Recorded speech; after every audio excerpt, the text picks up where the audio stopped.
welcome to the stream. So my last stream, I was just kind of vibe sculpting, I think, and kind of just went all over the place. I think I spent way too much time on this character. So what I'm going to do for this stream is actually focus on getting it as close to the reference as possible, and not really being too concerned about how close.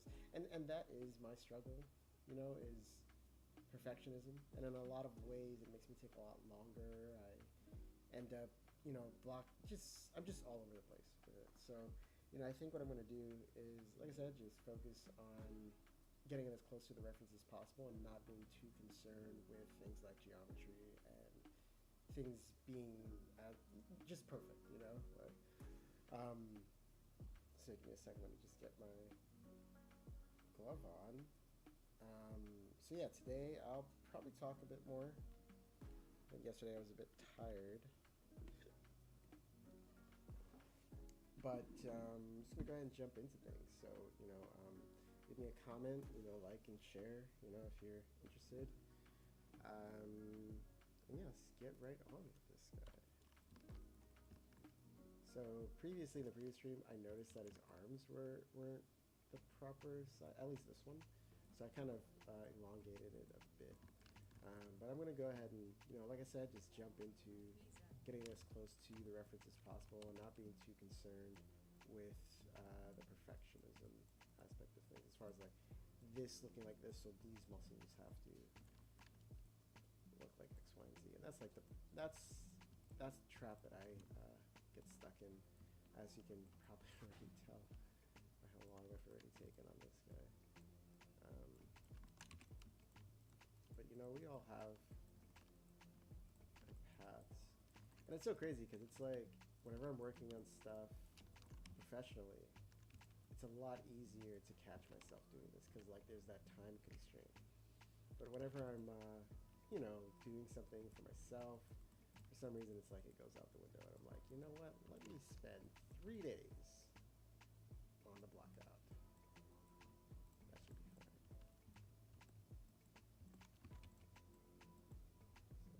I'm just kind of almost like resetting a lot of this progress. So again, I'm just, like I said, just getting as close to the reference opposed to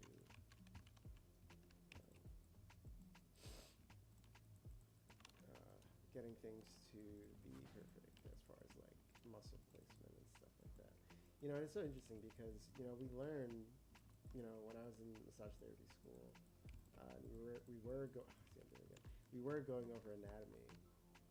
One of the interesting things that we talked about was how it's just the layout. It's a general layout of like where muscles and stuff like that might be, and the reality of it is just like everybody's gonna look a little different. And the thing that I have to keep reminding myself is like, yes, you can look at reference, and understand, okay, the skeleton's got a little structure, muscles are inserted there, but there's like so many things that are very different about each person's anatomy that helps provide you as the artist some wiggle room whenever you want to change something. Okay, so for example, I think the wrist is actually the easiest one. Like if you were to, okay, so I'm going to point it out here. So,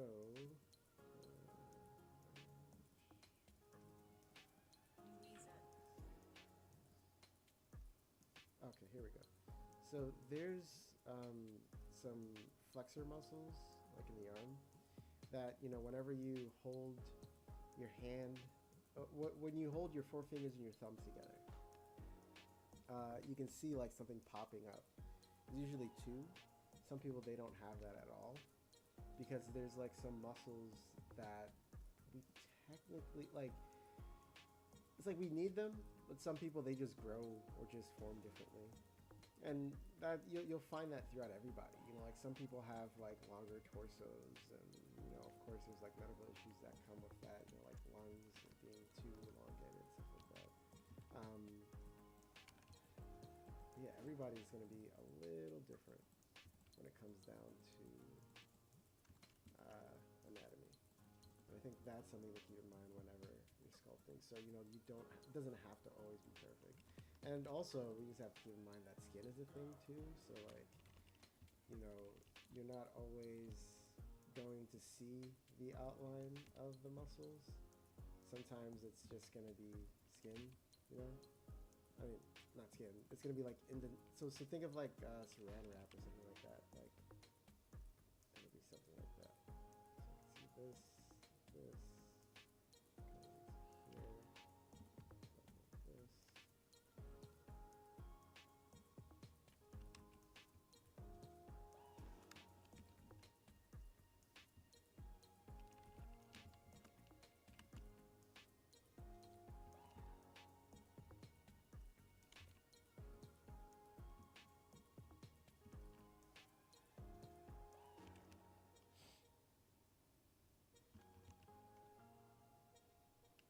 And it's so funny because I'm pretty sure in yesterday's stream, I'm like, all right, I'm gonna focus on just the arms, what's being seen, and I'm like screwing up the back so badly.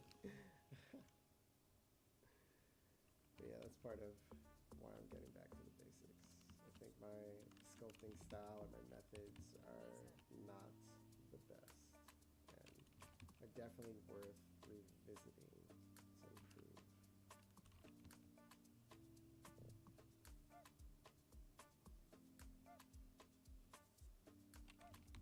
Again, I'm focusing more on the front than I am on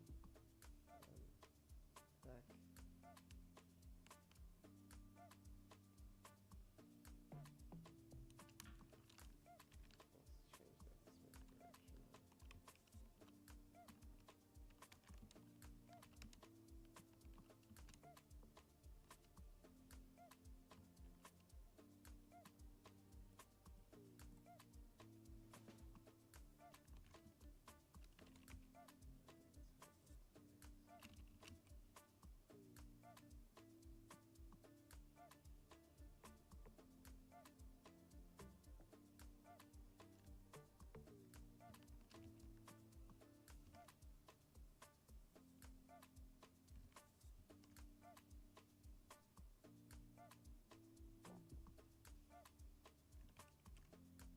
Yeah, just sometimes it's a bit hard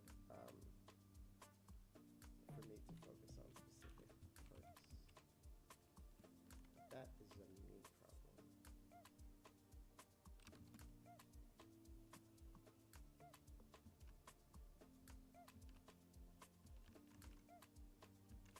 And I am working on like a few other projects that, doing something like this is actually helping me stay consistent with those.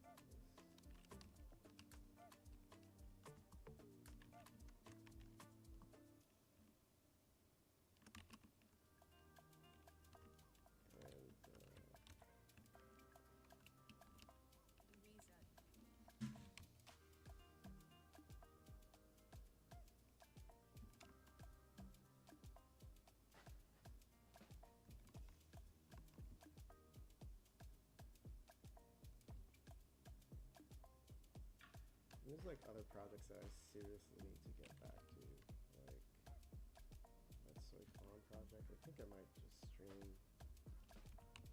getting back to that. While working on other stuff. It was fun. It's been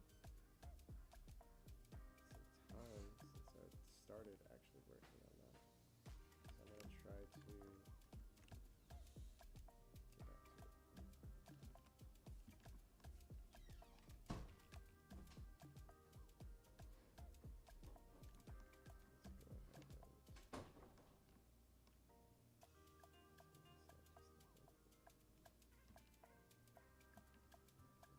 I think the thing that I'm focusing on right now is, like I said, just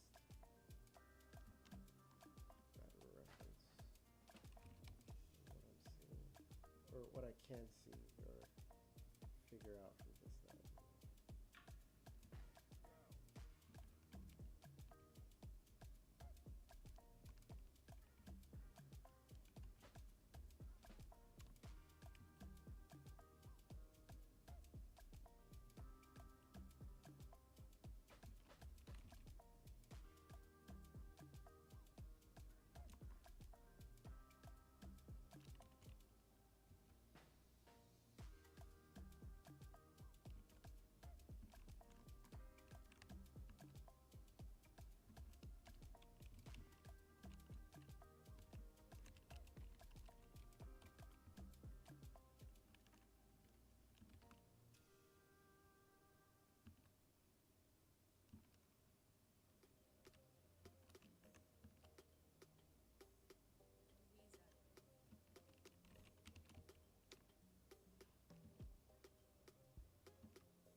And actually, what I think I might do as part of the streams instead is to seriously go back to the basics and get back into sculpting hands and arms and shit like that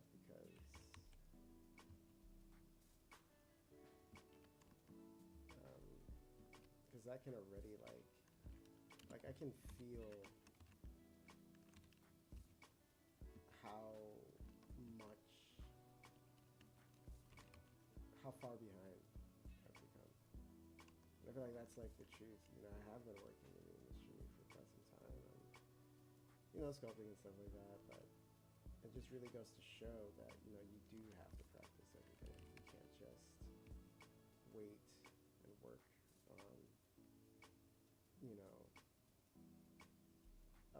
like whenever you get a project or a contract, that's when you do your work. You gotta actually practice.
Oh shoot, just realized I was clearing my throat.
crazy.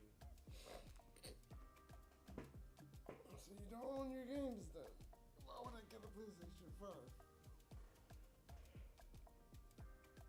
Oh shoot, I'm like listening to a I still listen to gaming news because I'm a huge gamer, and one of the things that they were just talking about was how the PS5 and the PS4, they are introducing DRM, and basically what that means is that you are going to need to be online in order to like it's going to check every 30 days if using online to check if your game is verified, like like you didn't steal it, or I don't know how possible that would be on a PlayStation, but yeah, like it's just checking your game. And I don't know, I just think that as a gamer, it just sounds crazy to have to constantly be online. And not just that, but it's like knowing you also have to pay for PlayStation Plus. It's kind of wild, to be honest. That like there's just so much like you don't own the game anymore, essentially, because say you don't have online mode, right? And you do want to play a single player game or something like that. Well, you can try to play it, but if you say you failed the online check, like 30 days ago, or it's been 30 days and you didn't do the online check, it's going to lock that game, so now you can't even play it. That's insane to me. To me, that's insane. Like, you don't own the game at that point. So it's like, why... I don't know, it's like, why have a console, in my opinion?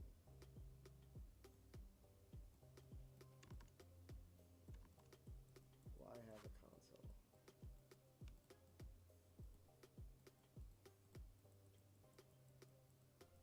It kind of makes PC gaming that much more appealing, because at the end of the day, like, one of the things that, like, I wasn't always like a PC gamer.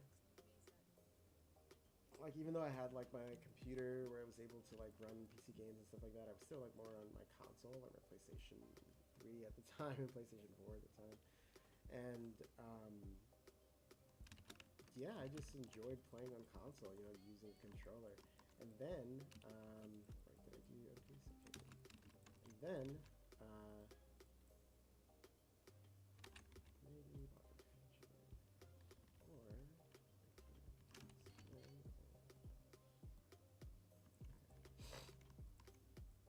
and don't get me wrong, like, I think console gaming is fun, it's great, because, well, one, you're playing a lot of the mainstream things. Oops.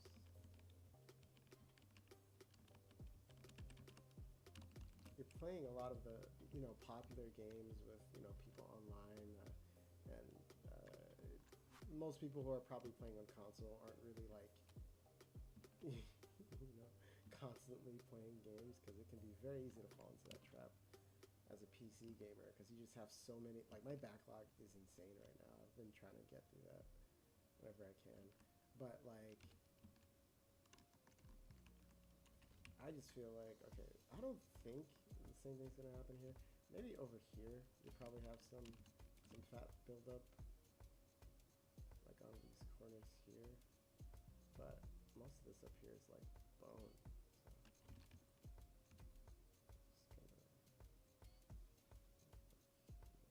And even then with this, like, it's pulling, so I'm not really gonna get a lot of that, fat pad stuff back here. Maybe over here for sure.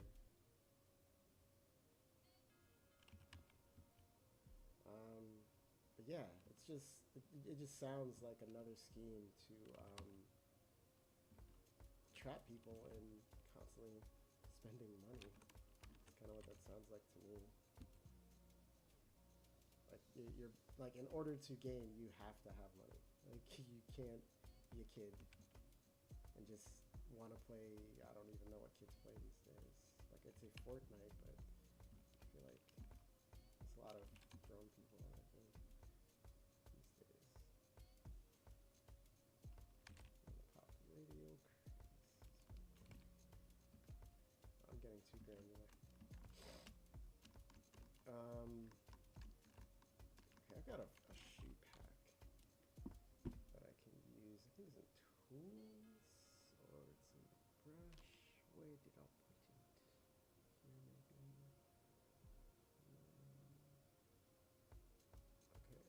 supposed to be here, but it's not popping up. Okay. What I'm going to do instead.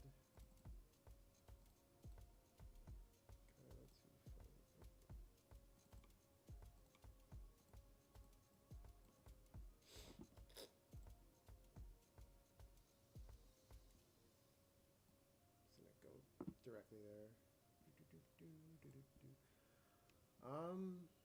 Yeah, like I was saying, like you know, that's part of the reason why I started to game on PC is that you know, one, the Steam sales, like you can get.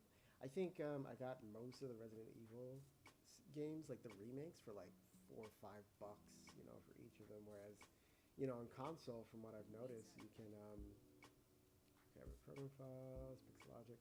On console, you still have to you can get them, but it'll be like full price, and that I think is kind of insane, to be completely honest with you. Oh shoot, you know I'm thinking of this as like another DCC software. I still have to import regardless, so.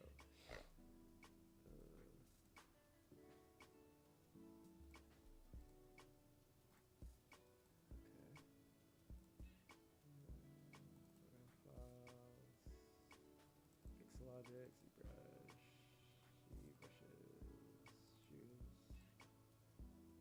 I think shoe one. No, definitely not that. Also license.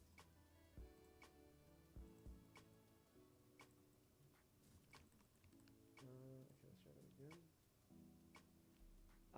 Yeah, but on PC, it's like you do have to pay online, but that's Wi-Fi for your entire house. And whenever you're gaming, you're just gaming, and you don't have to be like connected.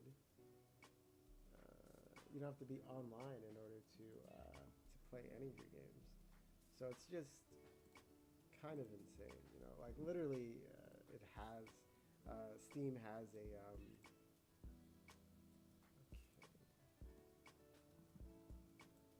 Steam has an offline mode, so you can always jump offline and, you know, just game that way.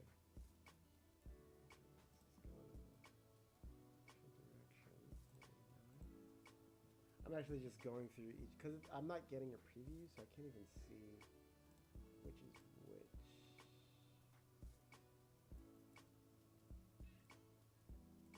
And I'm not going to be too crazy to choose, just something that's like super generic, probably. Oh, that's not.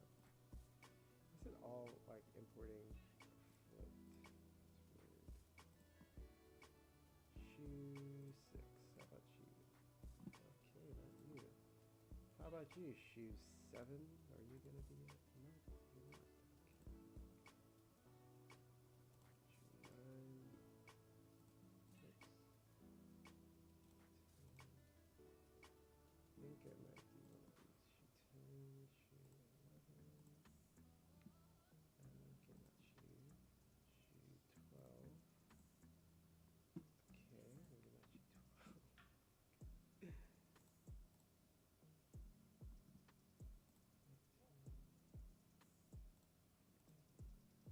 I don't know. I think that's why I just stuck with. I know it's not shoe 1. Oh, okay. I know it's not shoe 1 or shoe 2 because shoe 2. I think I'm using it in another project. Yeah, yeah. I think one of these bases.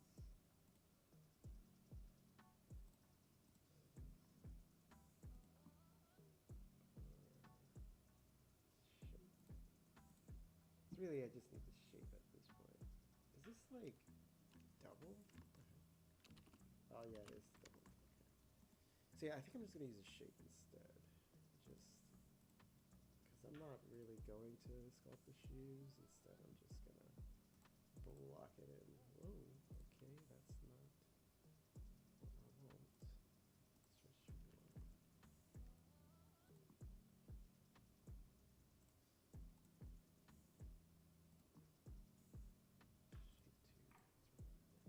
Alright, so I'll just do this then.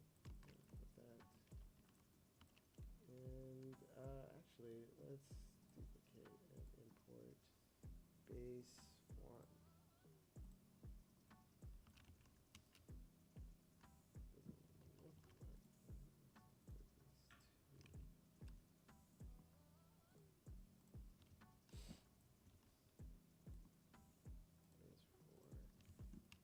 And I don't know. Ultimately, it's like it sucks that like it's especially now it's such an investment to even uh, think about like gaming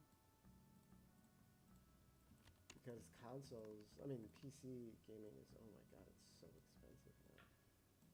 Like I thought it was expensive back then, but Jesus Christ. Oh shoot. Duplicate this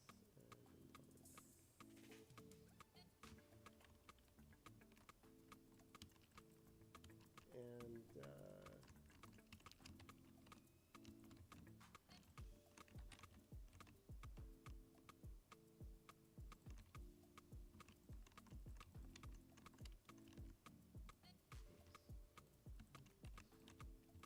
nah, it just ultimately it just sucks that like right now we're in the stage that we're in where um, even if you wanted to get a gaming console and start gaming, you can't even really do that because what was it? It costs so much. It costs so much money to even. Oh, what's going on here?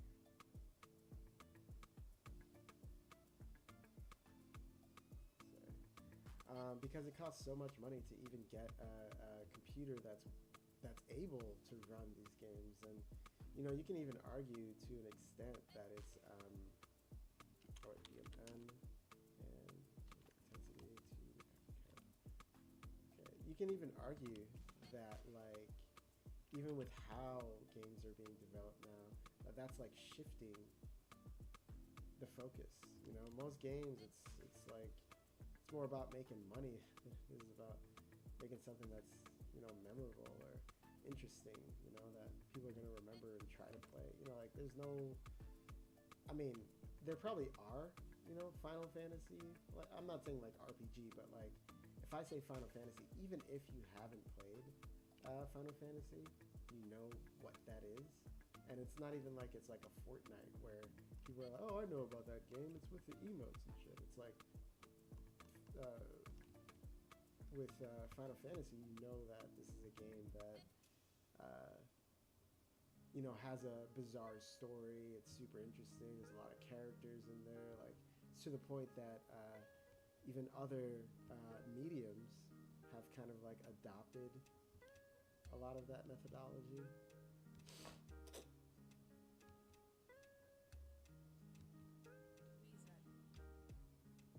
I don't know.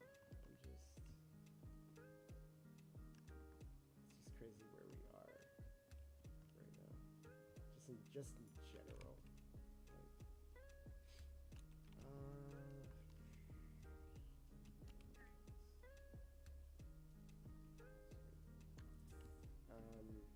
even just where we are, just generally speaking, like as a society, we're like in a space where there like we're in a reading deficit, like nobody's reading books, and I think comprehension is just out the window, and part of me feels like is that like on purpose so that when and keeping it in the game industry, when we do get to those moments where we're getting this game that like it's popular because it looks cool, but there's nothing interesting about it. Like there's no actual story because again it's a game that's gearing towards how are these studios going to make money. It's not even about the game being fun. It's about how are we going to make money. And it's like, what does that do to the game industry?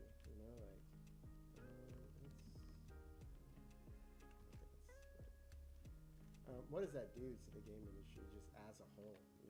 Like at what point do we say enough is enough? Because it's not even just that like it's affecting gamers. I think it's affecting work. Like if there's no creativity needed behind making a video game, then why do you need people who are creatives? Why not just invest in people who know how to use AI to, and if it's investing in people who, all they know is like how to make AI, but not interesting stories, then where does that leave us, you know, when it comes to video games? We're gonna have and I feel like we talk about, or there's conversation around like the indie scene, for example, but like I feel like either it's a good game or it's a terrible game when it comes to indie games. And a lot of the times when it comes down to indie games, the games that are like really, really good tend to be like these ex Ubisoft devs who are just like, yo, let's just do this ourselves, and they make a game that they really wanted to, because they're I think this is a very tough industry to get into just in general. And I think if you're in it because you really love it. You're not in it because, I mean, I think some people are in it because of the money, because you can make quite a bit of money doing it. You can make a decent living doing it, but Jesus Christ, the time investment it takes alone to make a single video game is it's a very tall glass, and I don't think a lot of people want to. Like, okay, so I actually just finished. Well, I didn't just finish. I finished it last year, but I was with Zombie Art School, and we were talking about how long it actually takes to finish a character, or at least like a character that's going to be in a AAA video game, and you know here like you hear about like how long just that alone actually takes, and it's crazy. It takes like about anyway just upwards of like 6 months to actually get a character that works well in engine, already like designs done, all that kind of stuff. Sometimes it can take up to even a year. And I think like with the current pipelines that people are trying to lean into, like using AI to get I think it was like something mesh something to create the assets a lot quicker that you would be using, or that you would otherwise spend months editing. Instead, you'll spend time just doing fixes here and there. Um, I think those are definitely like convincing people,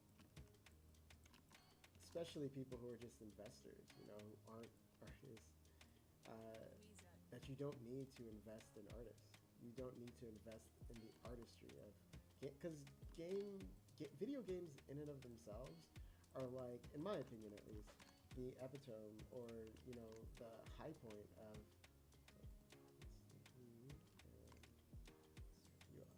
they're the high point of the arts, just in general. Like, I think if you look at any video game, it's a culmination of, sound, music design, art design for like the levels, environments, the characters, even the story, the overall artistic vision, and then you get down to like even the technical side of things has like that artistic flair to it, because now you have to design the levels and the game mechanics, and how is the player interacting with these things. Because unlike a movie where you can just create a movie and here's the movie, go watch it, and here's the vision. When you're playing a real-time game, the player, you don't have to follow any set direction that anybody really gives you in any video games. If you want, like, say, Starfield, I've been playing that quite a lot over the past few weeks, and like even with that, I've done like 300 hours, over 300 hours in Starfield. And I'm not embarrassed because I actually enjoy it. I love Bethesda games, but like I put over 300 hours into it, and I think I've only recently beaten the main story. And that says a lot about how people play games. So when it comes down to the artistic vision, you have to keep that stuff in mind, that the people playing the game might not even play the game the way you intended. But like even then, it's like, say like Arc Raiders, for example. There's definitely, I haven't played it myself, so This is just like an outsider looking in. Um, you know, games like that where, you know, the expectation, and I think I remember the author saying something about, or the creator saying something about like, you know, it was their vision to have people kind of like help each other. You know, like that was the biggest thing, and that's why there was no strict guideline on how to play the game, like how to extract, you know, that kind of stuff. And I think, despite that, unfortunately, people were still playing it in such a wild way, I think. um, but yeah, it's just in general, you can never really decide or dictate how people are going to play that game, or even how people are going to take it in, because again, like, you know, it leans to me a little bit more on the art side of things, where, you know, you look at a painting and you can get all these thoughts and ideas of, you know, you can pick up on so many different things depending on who you are.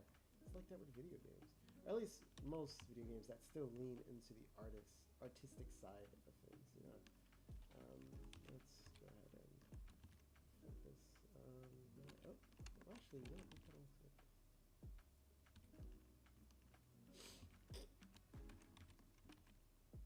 So I don't know. I guess like for me, I like all of these pushes towards, you know, making video games more about the money, and you know, it's capitalism essentially invading even more avenues of money, because again, capitalism is a bit more like a cancer in the sense that, like, what is the return on it? You know, what is the return on constantly making more and more money rather than trying to invest in the people? And I think in this way, at least in this sense, um,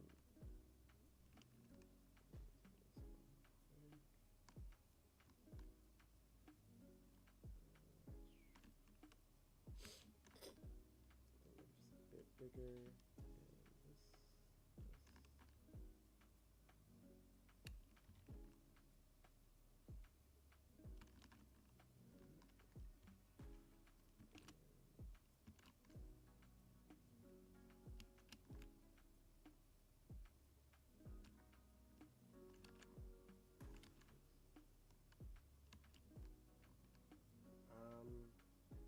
Oh wait, let's.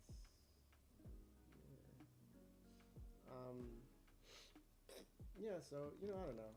I guess like for me, I just get like so concerned when, you know, we talk about things like AI and how, you know, it's more of that replacement kind of conversation. And I don't know. It's a conversation for sure, because it depends on you and, you know, what you view as art. Because some, like, for me, I struggle with the idea of modern art in and of itself, because I kind of think art does have to say something in order for it to be. I mean, it doesn't have, like, not in order for it to be art, but I do think art has to say something, and oftentimes it's got to say something political, because all art is political. Even not saying anything in and of itself is already a political statement. So, you know, it worries me when we start to divorce even further from, you know, maintaining artistic, you know, direction in place of using things like AI. And it's not saying that, you know, artists can't use AI in order to, you know, because I've seen, I saw like this was some time ago, but there was a movie where, you know, he you know, as a film director, he went to school for film, all that kind of stuff, and he actually ended up using AI to help with like some of the framing that he was doing, or at least like storyboarding, if we have to look at it in that way. It's interesting how much further I've gotten now that I'm just like not in my head about all this shit. I mean, there's obviously going to be improvement that can be made with this, but you know.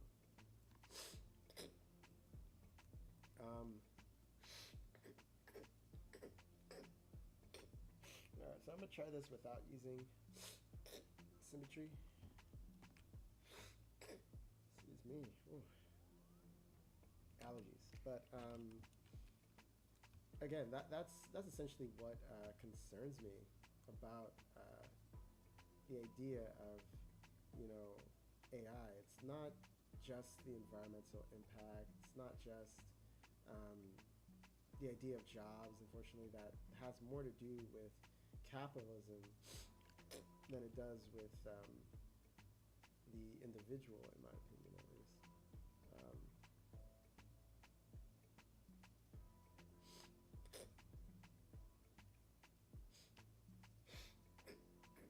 oh shoot, I'm so sorry. But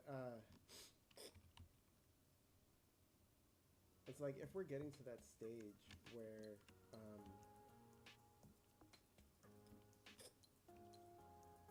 ooh, jeez, man. Ooh, excuse me. Hold on a second.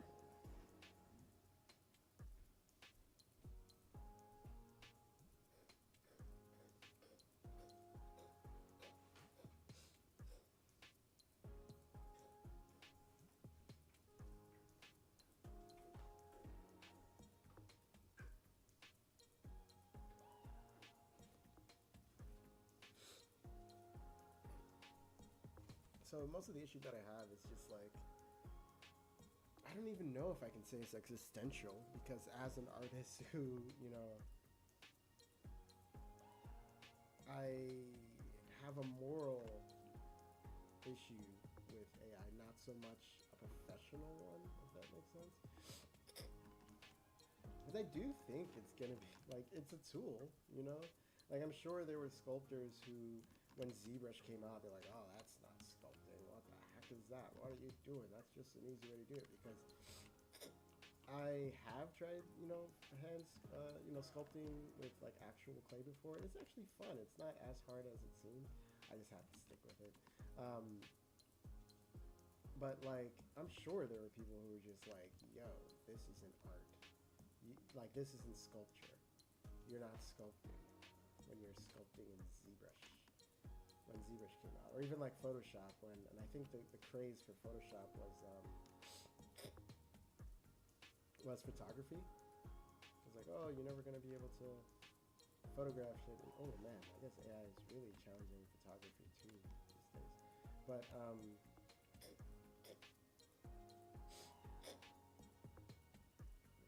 this.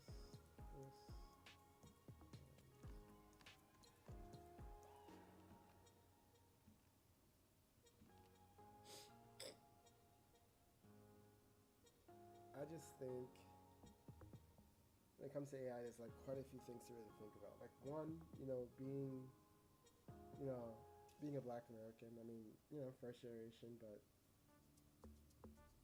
growing up poor kind of relate a lot more to being a Black American than anything else. But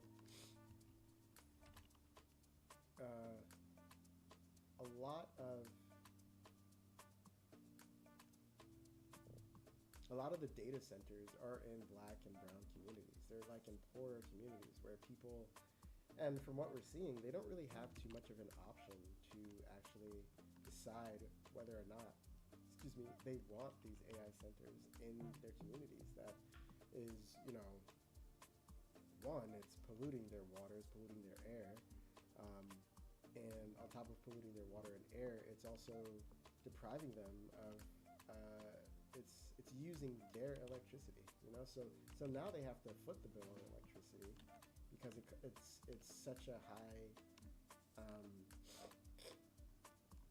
it's a high cost to actually, like, operating costs electric wise, to actually use AI. And I think it's very easy for people to, and again, this is where I talk about the idea of like comprehension. I think it's very easy for people to just write things off because it's not directly affecting them. But I'm actually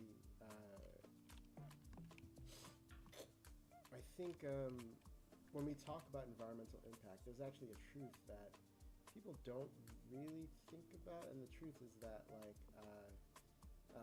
deforestation anywhere or environmental impact, like the environment, whatever impacts the environment anywhere affects the entire world. And so as much as we want to say, well, it's small communities here and there, which is fudged up if that's what you're thinking,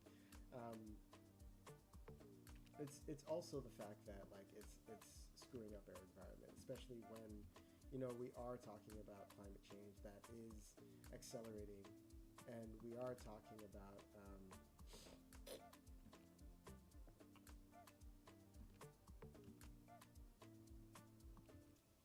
yeah, we're talking about climate change, and that's something that's like accelerating as we speak, and it's like this is only doing making that worse. And then we talk about things like drinking water and how that is also in and of itself becoming its own problem.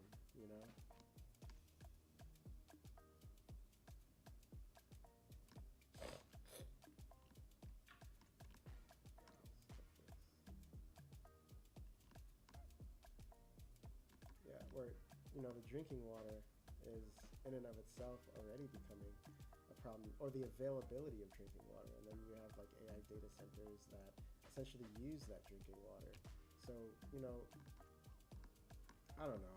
I just think we have to think, when it comes down to talking about AI, we have to think beyond capitalism. We have to think beyond how much money something is making, beyond the idea of it replacing jobs. Because I think, yes, I would like to work, because unfortunately in the system that we live in, you kind of need to work in order to survive.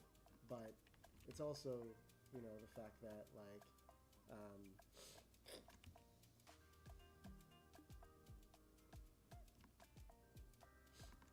it's also just the fact that this is doing so much damage to the environment, and not just the environment. When we talk about it on a more social level, now we're talking about how people are using ChatGPT or whatever AI device in order to basically outsource thinking, and don't get me wrong, like I said, like I think AI has its place as a tool. But yes, it has its place as a tool. Exactly that. And I don't know. I just think if comprehension is already at an all-time low, then what reason do people have to even consider uh, uh, the problems that will come from something that's helping make their lives easier? Because that's the truth. The truth is that it is making people's lives easier. But it's the cost. And I think that's the thing that, again, under capitalism, how often are people actually thinking about is the cost down the line, the effects of this, down the line, not just how good are how much money am I making right now, and I think we have to divorce ourselves from constantly thinking about things through that lens of money. And yeah, it'll save us a lot of trouble going forward in the future if we decide to put the environment and people above the concept of money.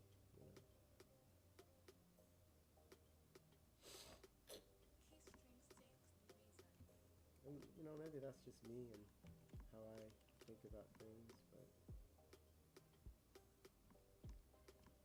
yeah. 'Cause don't get me wrong, like I like to be able to afford rent and groceries and stuff like that, but at a certain point we have to like ask ourselves, like, is this how we want to live as a species? Like, because we don't have to live like this. And I think that's one of the angles that doesn't really get talked about in a lot of these conversations. It's like, do we have to live like this? So last time I checked, there's not a lot of people. Like, I don't know. I guess think about like, for example,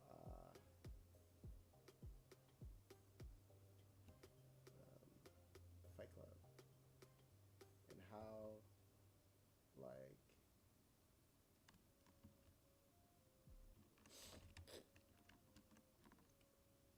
let's try to get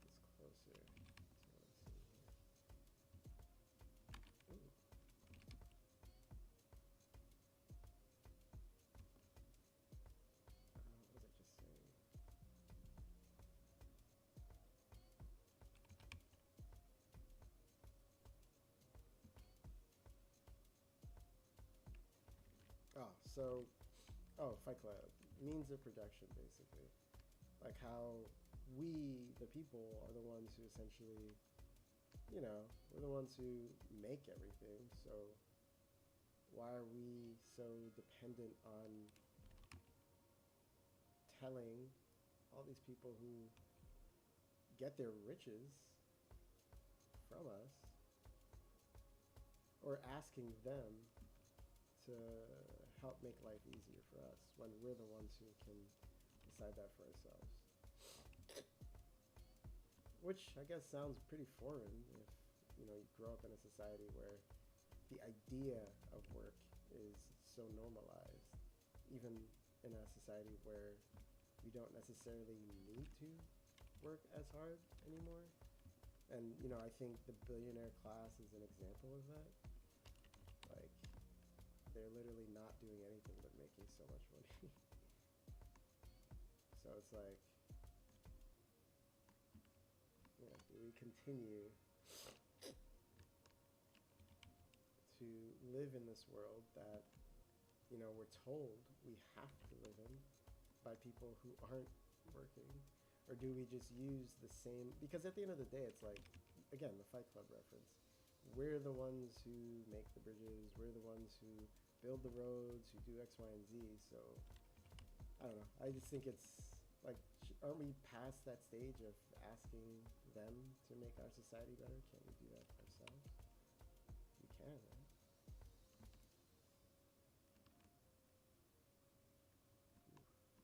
At least let's weigh it, but as it always will. Anyways, let's just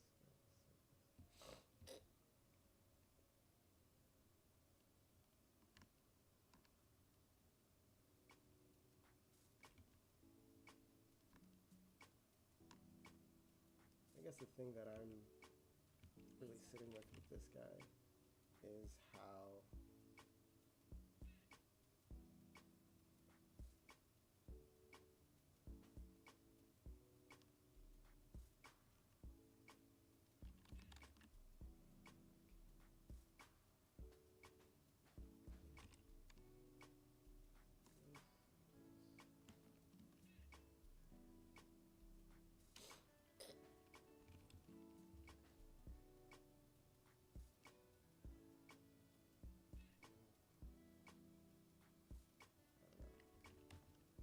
we get to class consciousness at some point where we all just decide we're no longer going to be cogs in a machine. Let's see how things go in the near future.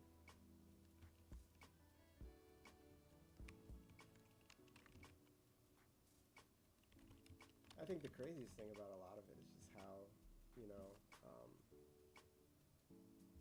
there's so many more people out there that do want, like, we want a system that works a bit better, a lot better than this, but it's a question at this point of creating it, of building that parallel system, because now we, like, if we really think about it, all the technology that we have now enables us to be in a position where the idea of working in order to survive just makes absolutely no sense. Because if I can get these robots to do X, Y, and Z, why should I be doing this job? Unless I really want to, or unless, like, we need to, And again, that's the conundrum with AI right now. It's like, yes, it's true that this is going to help make working a bit easier, and unfortunately, yes, we might end up replacing some jobs, well, some, it's gonna be a lot of jobs.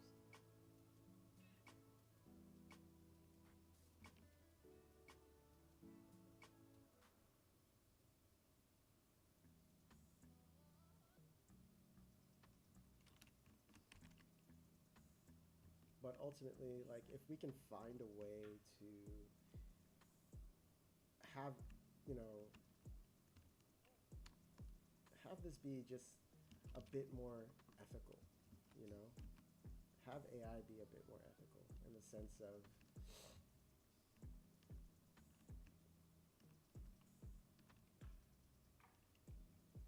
in the sense of,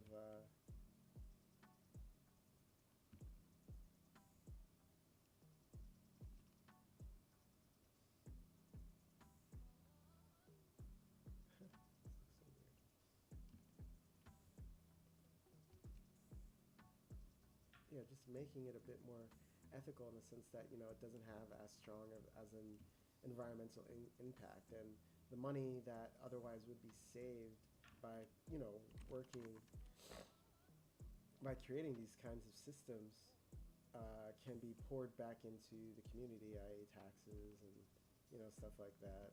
But the biggest issue we have right now is exactly that conversation, and it's who's paying their fair share, as far as taxes go. Who's paying that fair share? Because otherwise, it's like, who's to say it wouldn't just become the same issue where, that money that's being given to the public and not allocated properly will then be used to, I don't know, start a war that nobody asked for. Ooh, that looks harsh.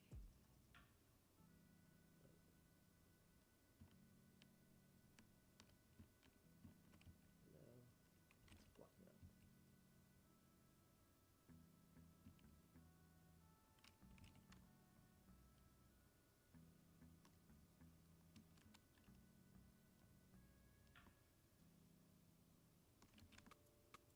Because we have not only do we have the technology to at least even stare into the direction of a utopia, which I do understand is technically a non-existent word. If that, the etymology of it just means something that isn't real, essentially. But it can be, and we definitely have the technology and the resources to be able to get there.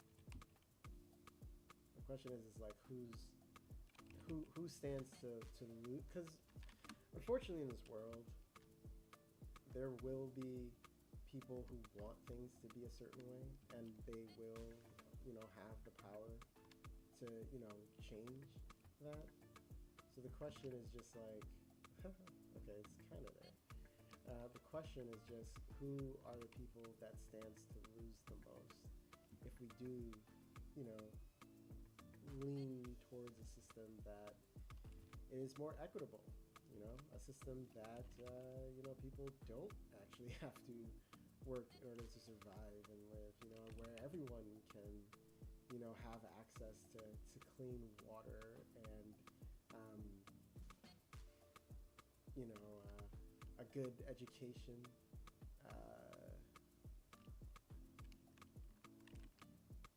And it's like, what does society look like at that point, where people do have that? So what then? Especially if we talk about the idea of renewable resources, a lot of the people who, in my opinion, would want to maintain a system like that are people who are, have investments in shit like oil,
always forget. It's just that massage therapy, we didn't exactly go over the face as much. Oh my god, this looks so crazy.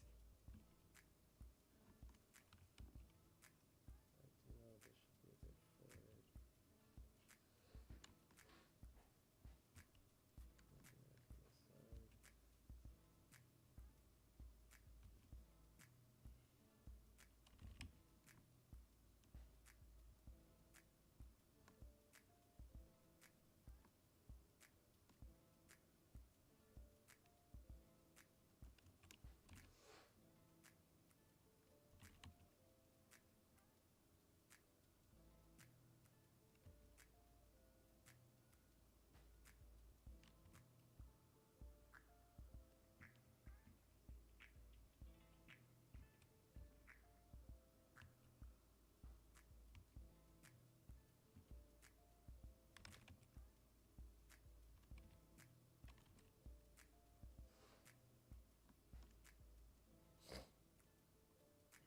What I need to do for this is more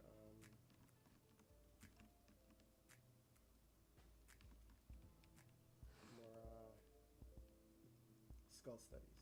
That's what I need to do for this. But yeah, society.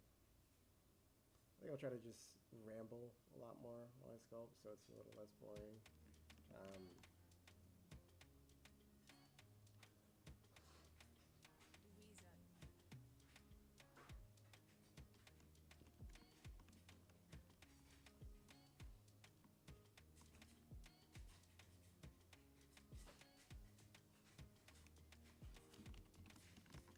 Wow, this face just takes me away. I'm gonna leave that like this. That's all there is to it. Let that be. Vinyl. At least this is as far as I get for this one. So I'm gonna go ahead and move on to another one. And again, I'm gonna try to be a bit quicker. Again, I'm not gonna work, like, I think my face studies, I wanna do those a little bit separately. The same with the hands and the feet. I mean, I'm not too concerned about the feet because, well, shoes. Although that definitely requires some kind of study. Your shoes are very hard to sculpt. But, yeah, I think, yeah, even with clothes, like, I want to get better at sculpting clothes, like, and doing reference from just one shot, rather than, you know, having to get, like, turnarounds and stuff like that. Not because, you know, I just want to, I don't know, I just really want to get back into gesture. I think my gesture could definitely use a lot more practice. So anyways, so I think, you know, this is a little bit over time for this stream. Clearly there's, as you can already tell, there's like things that I do need to work on, that I will, and I'm actually going to have fun getting back into that. But yeah, this will be the first one. And I do want to leave it as is. I know there's mistakes and stuff like that. I'll leave the other face here too, because it's always good to have a barometer, you know, for like where you've been and, you know, where you are. And this is where I'm at right now, and a lot of it has to do with neglecting. I keep reiterating, but neglecting my studies. So, you know, thank you for watching the stream. Also, you know, I am gonna give myself a lot more freedom to, you know, work on, you know, thumbnails and, you know, I guess descriptions and titles, because I'm clearly not the best at that, and I don't know. Feel sorry for my kids in the future, you know. I'll leave that to my fiance to decide the names, because I am not good at those things. Anyways, there's this. I mean, I can kind of see some of the motion depending on the angle that I'm doing it. Like, even if I were to do it here, it kind of looks like he is, you know, running a bit.